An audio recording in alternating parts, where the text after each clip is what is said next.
Nafenas Kitchen Seerahasamba அரிசியில் பிரியாணி எப்படி செய்யுதுன்னு பார்க்க போகிறோம். அதுக்கு முன்னாடி நம்ம சேனலை லைக் பண்ணுங்கள், ஷேர் பண்ணுங்கள், மறக்காமல் சப்ஸ்கிரைப் பண்ணுங்கள். இந்த வீடியோவை ஸ்கிப் பண்ணாமல் பாருங்கள்.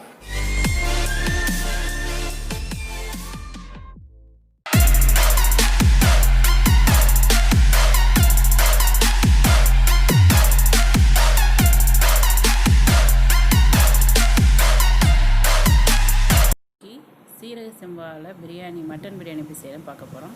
அதுக்கு பிரியாணி இன்க்ரீடியன்ஸ் பட்டை இதெல்லாம் எடுத்துக்கோங்க. 3 பெரிய வெங்காயம், 3 தக்காளி, ஒரு கைப்பிடி புதினா, கொத்தமல்லி, 5 பச்சை மிளகா, 1 கப் தயிர், இஞ்சி பூண்டு பேஸ்ட்டு 4 ஸ்பூனு, 1/2 கிலோ மட்டன் கழுவி எடுத்து வச்சுக்கோங்க.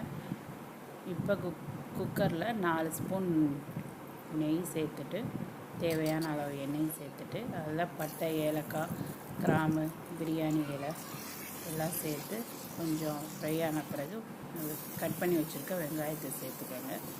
அதுவும் நல்லா வெந்த பிறகு தக்காளி சேர்த்துக்கோங்க. 3 தக்காளி சேர்த்துட்டு தேவையான அளவு உப்பு சேர்த்துக்கோங்க.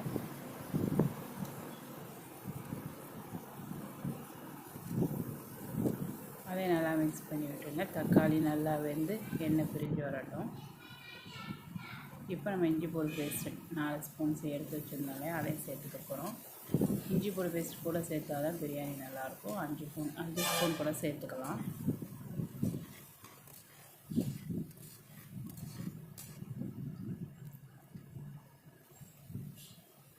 இப்போ பச்சை மிளகா சேர்த்துக்கிறோம் 5. அப்புறம் கொத்தமல்லி, புதினா எல்லாம் ஒரு கையளவு சேர்த்துக்கோங்க. புதினா கொத்தமல்லிலாம்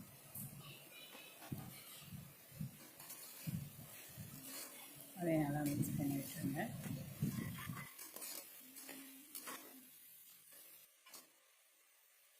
இப்போ 1/2 கிலோ மட்டன் எடுத்து வச்சுருந்தோம் இல்லையா, அதையும் சேர்த்துக்கோங்க.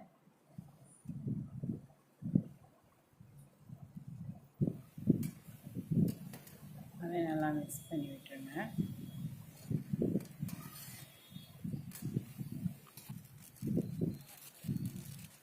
இப்போ கொஞ்சோண்டு பிரியாணி மசாலா சேர்த்துக்கோங்க.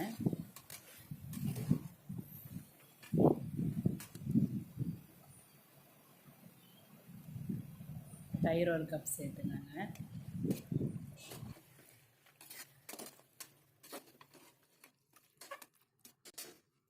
இப்போ நல்லா மிக்ஸ் பண்ணியாச்சு. 1 கப் தண்ணி சேர்த்துக்கோங்க.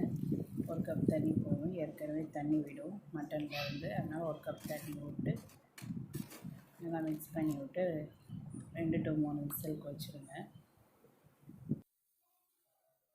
சீரகசம்பா அரிசி எடுத்துக்கிறோம். 1/2 கிலோ எடுத்துருக்கேன்னா 3 கப்பு 3 டம்ளர் எடுத்துருக்கேன். குக்கர் ஓப்பன் பண்ணி பார்க்குறோம். இப்போ கறி நல்லா வந்துடுச்சு.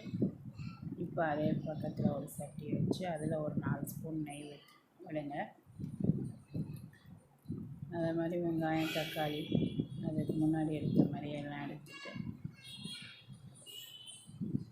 நெய்யும் போட்டிருக்கேன். அதில் பிரியாணி இலை, கிராம்பு, பட்டை எல்லாம் சேர்த்துக்கோங்க. ஏலக்காய் 3 வெங்காயம் சேர்த்து நான் இதில் நல்லா வதக்கி விட்டுருங்க. அதே மாதிரி குக்கரில் எப்படி செஞ்சோமோ அதே மாதிரியே வெங்காயம், தக்காளி, உப்பு அதெல்லாம் சேர்த்துக்கோங்க. சேர்த்துட்டு நல்லா வதக்கி விட்டுருங்க. நல்லா எண்ணெய் பிரிஞ்சு வரையில் பச்சை மிளகா, கொத்தமல்லி, புதினாலாம் சேர்த்துக்கோங்க. அதே தான் அந்த குக்கரில் எந்த லெவலில் ஒரு 5 மிளகா ஒரு கையளவு போட்டோமோ அதே மாதிரி சேர்த்துக்கோங்க. இப்போ இஞ்சி பூண்டு பேஸ்ட்டு ஒரு 5 ஸ்பூன் சேர்த்துக்கோங்க. சேர்த்து நல்லா மிக்ஸ் பண்ணி விட்டுருங்க. தயிர் 1 கப் சேர்த்துருங்க.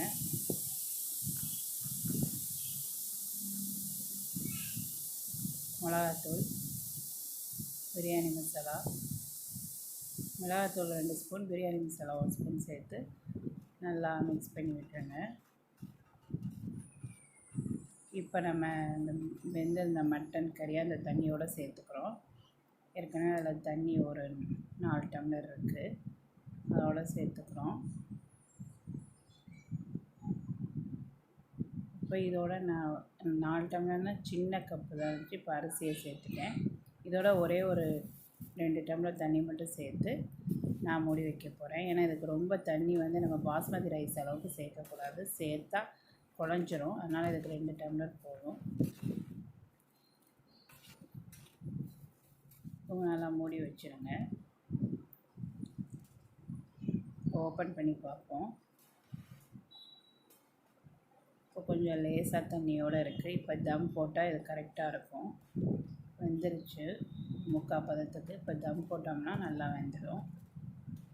கீழே தோசை கல் வச்சு மேலே ஒரு வெயிட்டான பாத்திரமோ இல்லை ஒரு வெயிட்டான கல்லோ ஏதோ வேணாலும் வைக்கலாம். இப்போ ஓப்பன் பண்ணி பார்ப்போம். இப்போ சூப்பரான பிரியாணி ரெடி ஆயிடுச்சு. சீரக சம்பா பிரியாணி. இந்த சீரக சம்பா பிரியாணி திருச்சி பக்கம், காரைக்குடி, புதுக்கோட்டை இந்த பக்கமாக ஃபேமஸ். மெட்ராஸில் தான் பாஸ்மதி ரைஸ். உங்களுக்கு பிடிச்சிருந்தா லைக் பண்ணுங்க, ஷேர் பண்ணுங்க, மறக்காம சப்ஸ்கிரைப் பண்ணுங்க.